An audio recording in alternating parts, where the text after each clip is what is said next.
আমাকে একটা 1 লিটারের থামস আপ দাও তো। দাঁড়া দিচ্ছি।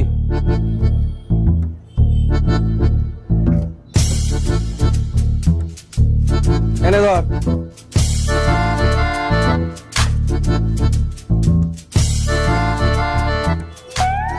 এ বাবাই 40 টাকা দিলি কেন? 50 টাকা দাম তো।